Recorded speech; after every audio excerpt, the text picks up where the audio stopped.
Welcome to Ash Journal Store. How may I help you? I am going on the Oregon Trail and I need supplies. What do I need? You'll need a rifle, bullets, and lead.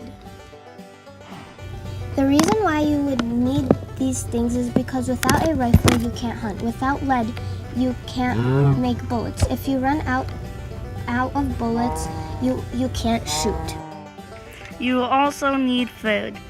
120 pounds of biscuits, 60 pounds of coffee beans, 4 pounds of tea, 100 pounds of sugar, 200 pounds of lard in large barrels of cornmeal, 3 sacks of rice, 3 sacks of dried beans and dried fruits, mostly apples and peaches, 75 pounds of salt, 300 pounds of bacon. That much food? I'll get fat. Well, you're bringing your whole family, and it's a long journey. Well, the food is covered, but what else will I need? Every family member had to bring a hunting knife. Farmers brought a plow and kegs and a scythe. People brought shovels to dig the wagon out of ditches and axes to split firewood and do repairs on the wagon. That it? Nope. Aw. Supplies are more important than food. You'll need a lot more stuff, Why? or else you'll die. Okay, I'm listening. You'll need medicine, scissors, needles, thread, pins, a Dutch oven, a kettle, large skillet, coffee grinder, ladle, plates, silverware, water, kegs, and clothes. Yeah. Almost. You'll need liquor kegs and beer kegs. Yes, we get to party. No, you don't. It's used as medicine so we can cut your leg off and heal it. Now move it. You're holding up a line. Hello, and welcome to the Oregon Trail that started in the 1840s. Today we'll be talking about a wagon and what you need to pack. We'll also be talking about how much money it will cost and how many people went on it.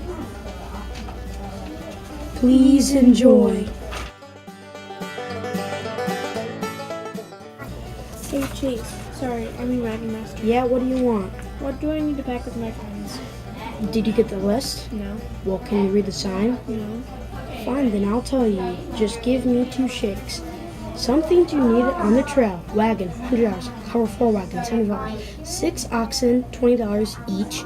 3 yoke, rifle, $20. Bullets, pan, kettle, mug, tools, spare parts, sewing, flour, eggs, cornmeal, coffee, beans, bacon, jerky, guidebook, water, etc.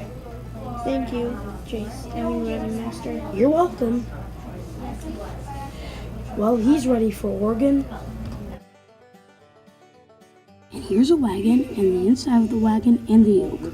What's a yoke? A yoke is a piece of wood that keeps a pair of oxen from wandering off and helps you travel in the Oregon Trail. Now, can we see the inside?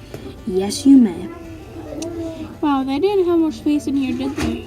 Warning, warning, actual size. Yeah, and most people walked alongside their wagon Why didn't they ride in the wagon even if they were tired? because the luggage would move and hurt the people that were inside. There was only 2 seats, the driver and shotgun, and people in shotgun had a shotgun.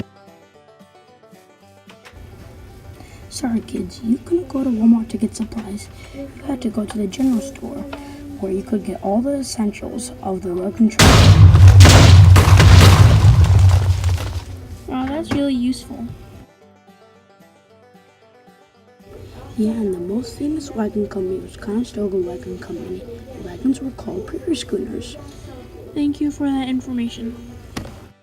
Phew! Finally, all done packing. Water, medicine, guns, ammunition, but wait!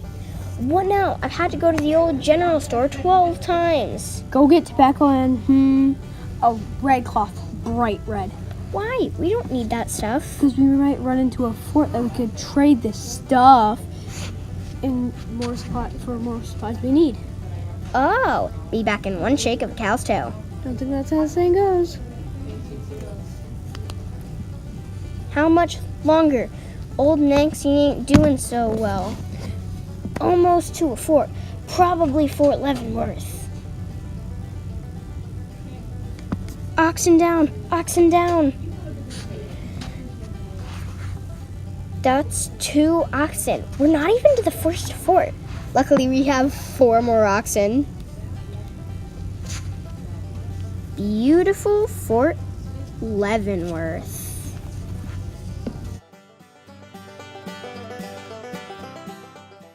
Hey, Shank, go steal that bow and arrow.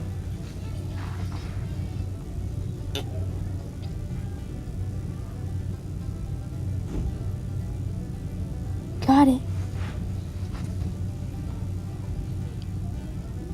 Hey, kid, what are you doing with that bow and arrow?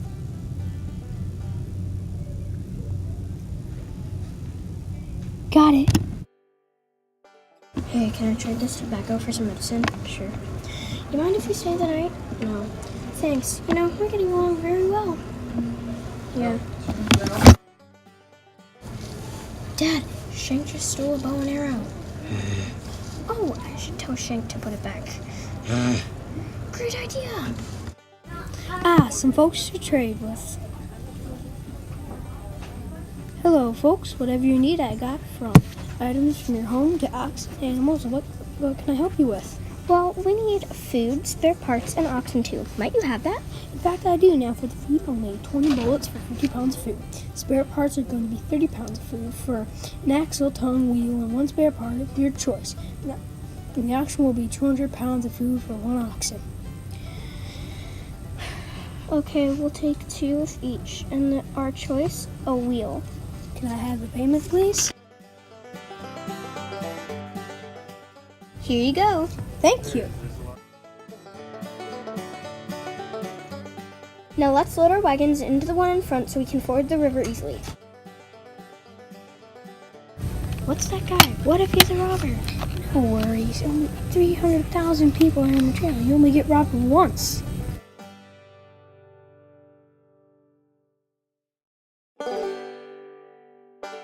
Let's take some of the stuff from these greenhorns. Hey, where's the food we just got? Where did it go?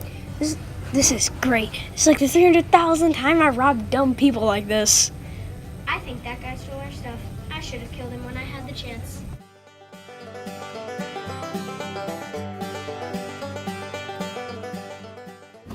Hello, today I'm going to be talking about Fort Kearney, as you can see right here. And then over here is the bedrooms where the U.S. Army would sleep. And they had to pay 3 gold nuggets a day. And then as you can see, a bottom bunk had a chest next to the bed. And the top bunks had chests. And then that's where, so everybody would see where the payments are. They'd be up there in that chest. And then over here is the trading post, open.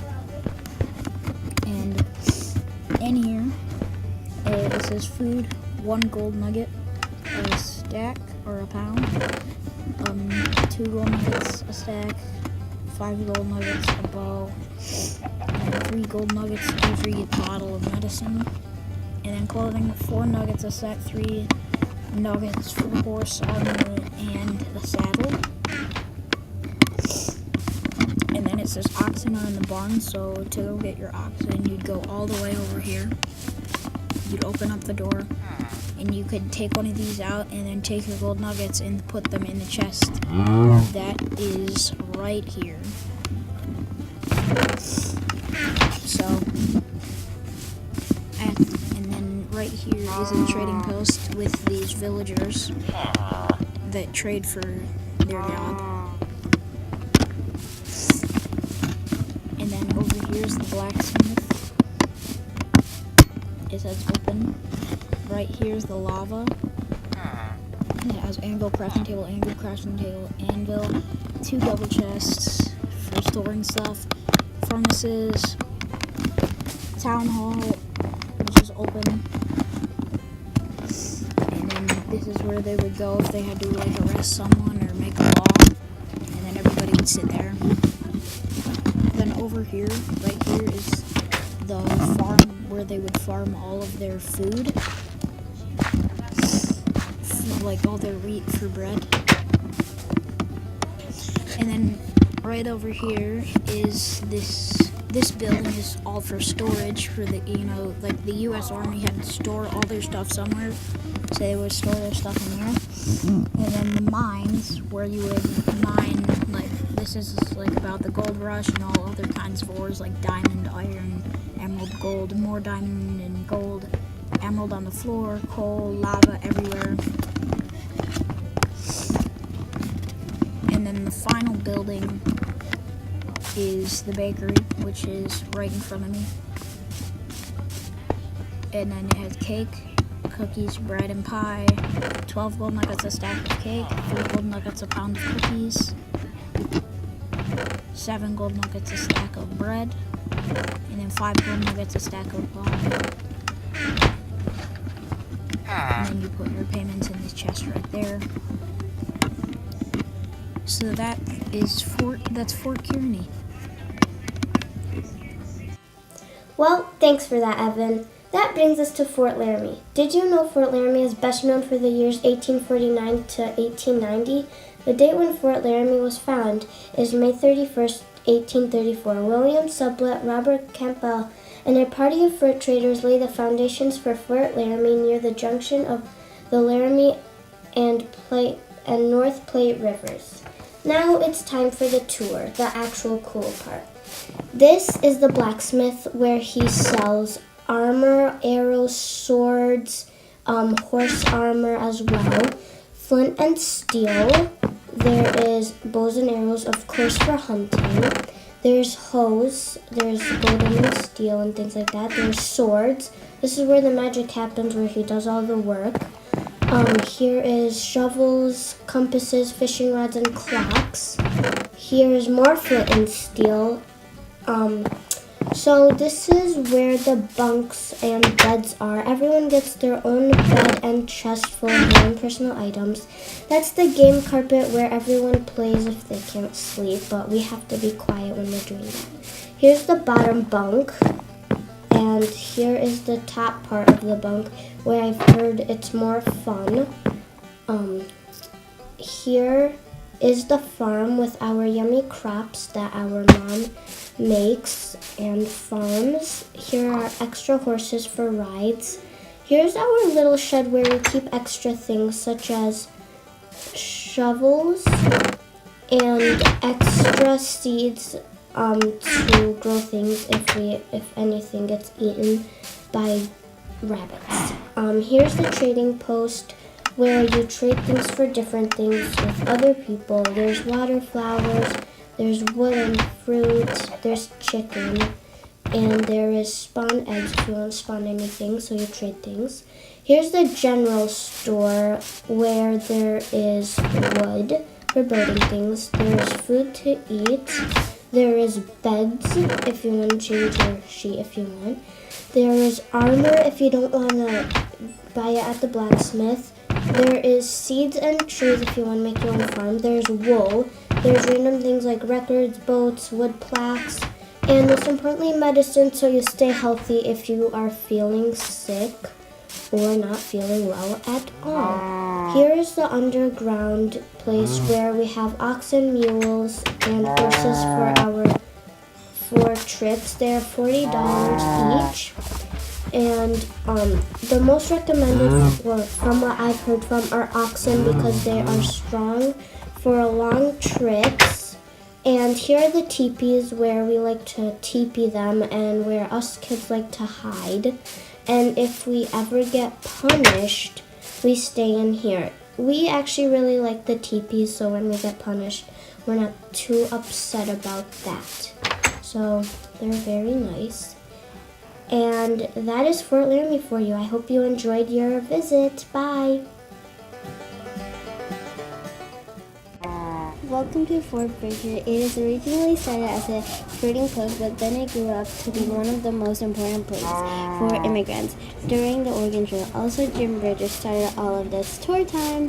So here is the beds where people sleep every night to good energies and to wake up. And here's the general store where people buy food, armor, medicine, and food, and books, and beds and horses. Over here, this way, is the farm where we plant all our stuff and we have our cows and our chickens. and that lay eggs, and we have carrots and mushrooms. And if we go over here, we have the trading post where people come here to trade every day. And sometimes when it comes cows, wood, and water and apples, and cows.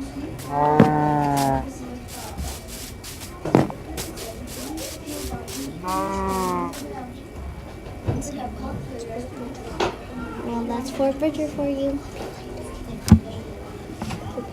Hope you liked it. Bow and arrows, extra supplies, and oh, food. No, we don't need that much food because we can hunt for animals on the trail, such as bison, bears, deer, rabbits, and squirrels. Wait, but how will we hunt? Well, we'll use rifles and arrows, and much more. Oh, so we would also set up traps for these animals, right? Yes, but that's not the only thing that they would use. Sometimes they would just sneak up on the animals. So what animals will we hunt with these tools? Well, we would hunt bears and bison with rifles, deer with bow and arrows, and rabbits and squirrels with traps. And those were the most common animals on the trail? Yes, but there are much more, of course.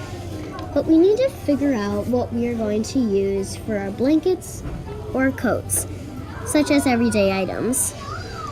Well, we can use animal fur. For example, we can use bison for blankets because bison was the easiest to find. But what was it the most common animal to find? Yes it was. But what if we run out of ammunition or something like that? Then we would eat berries and beans and much more. But why can't we just eat berries or beans or rice?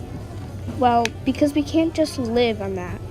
And berries, and by the way, berries would be picked by kids.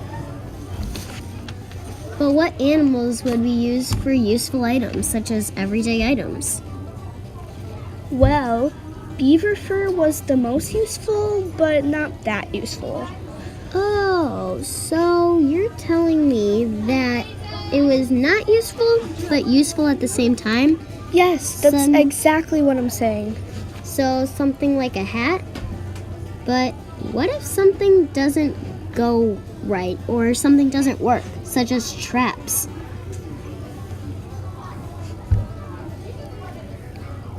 Well, then we would try something else. We could, like, using arrows. So you don't have to use the same ammunition for the same animals? Yes. Why would we not do that? Because if we run out of arrows for deer, then we would use rifles. Yes, but I think we are forgetting something. Oh, right, food. Really? Really? You know that we can hunt for animals on the trail, right? Right, yeah, I knew that. Did you? Yes, I did. Let's go. Okay, are you sure you're ready this time? Yes, I'm ready. Let's go. Okay, let's go.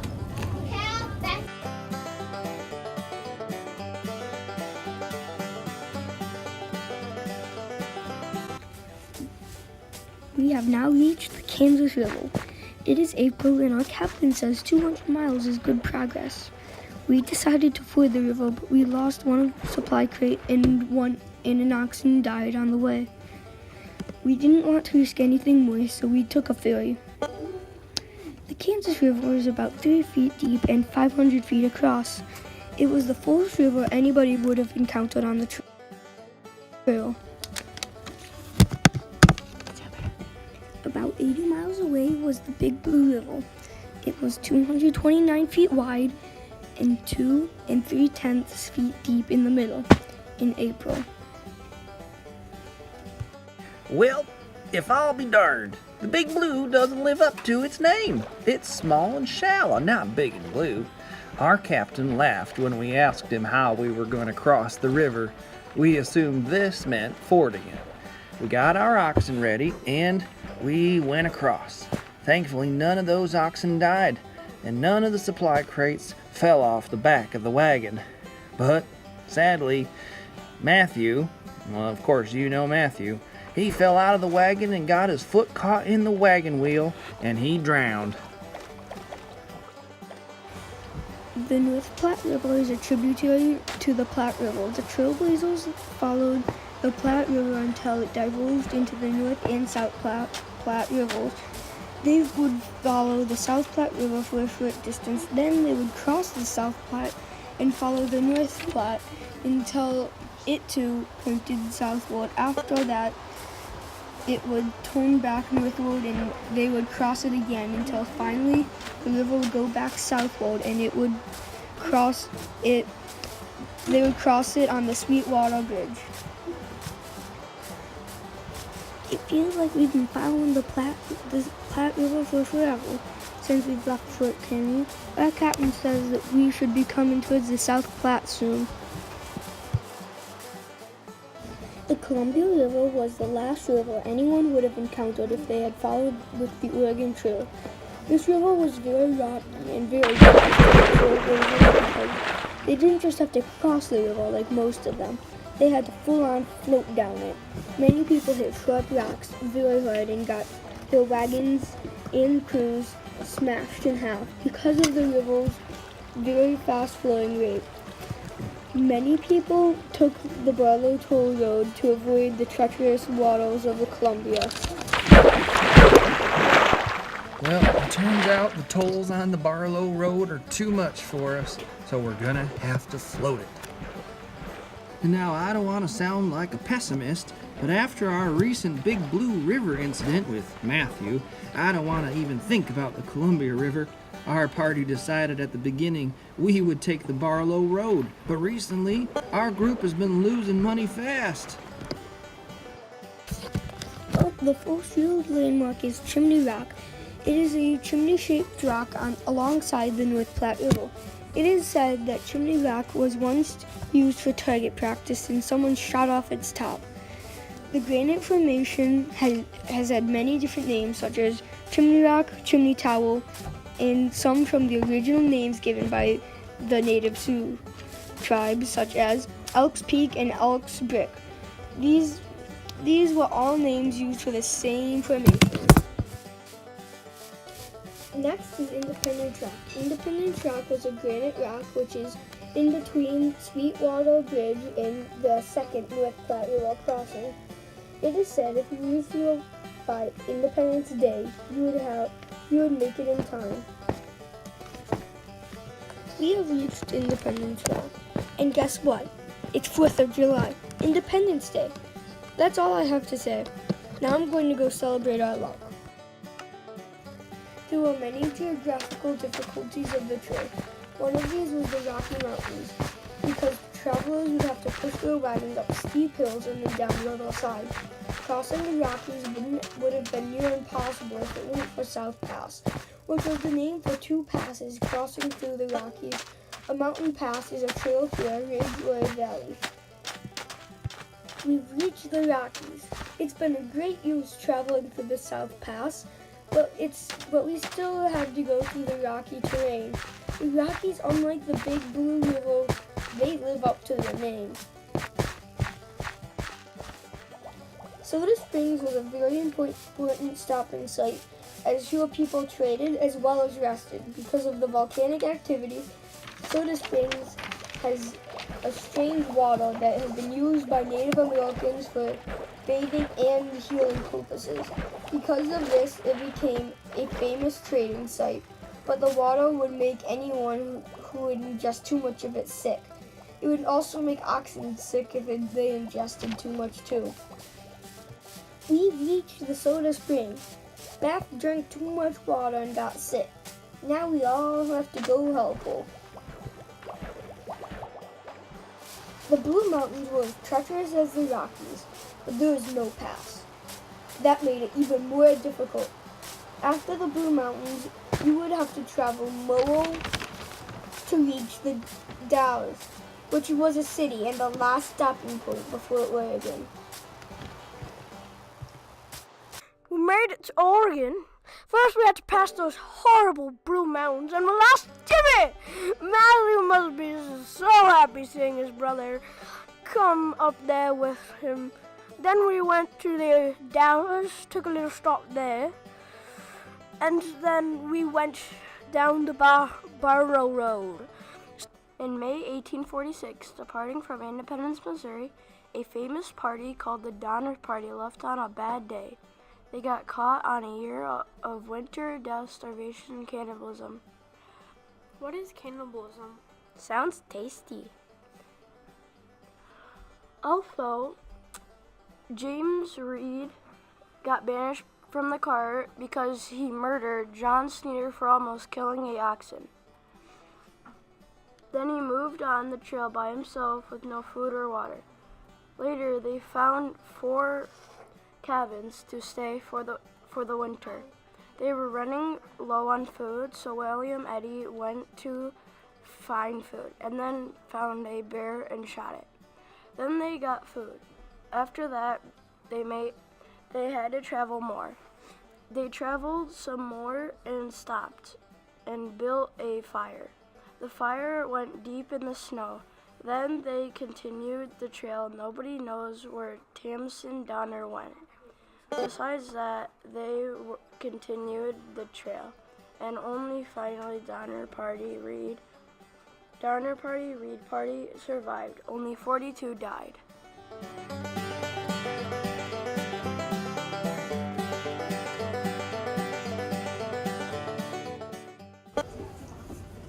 Life on the Oregon Trail is very hard. Many deaths occurred on the trail and diseases were always expected. If you wanted to go on the trail, you had to take a humongous risk. There were many diseases that killed the pioneers, such as cholera, dysentery, measles, hypothermia, and very high fevers. 40% of the deaths happened because of diseases, and 30% of that was adults and women who were pregnant. 5% of the pioneers died from accidents, while 1% died because of Indians. Diseases were the biggest worry. If men got diseases, they were often left behind. So what happened to the women? They weren't left behind, they got cured. Help me! I'm dying! Here lies Benny, died of dysentery. Help me! Thank you for curing me. When people weren't dying, going on the Oregon Trail was horribly hard, but children had a humongous amount of choice, including collecting firewood, helping adults milk the cow, feed a stock animal, Gathering buffalo dung or chips for the fire, skin animals that were caught, fetch water, hang beef turkey to dry, and girls help their mothers cook. Boy, Mother would be satisfied of my hard work. Even when there was wagons, many people had to work even through the snow, rain, and other harsh weather.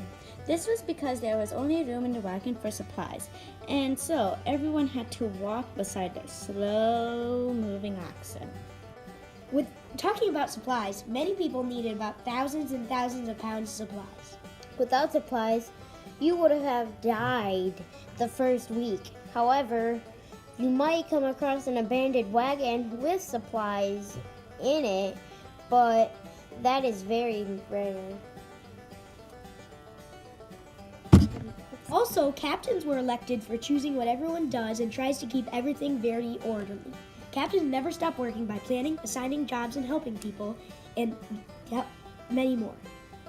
Many people never went on the Oregon Trail for its dangers. But on May 10, 1869, the Transcontinental Railroad was completed. You could go to Oregon in just days. This ended the Oregon Trail Forever!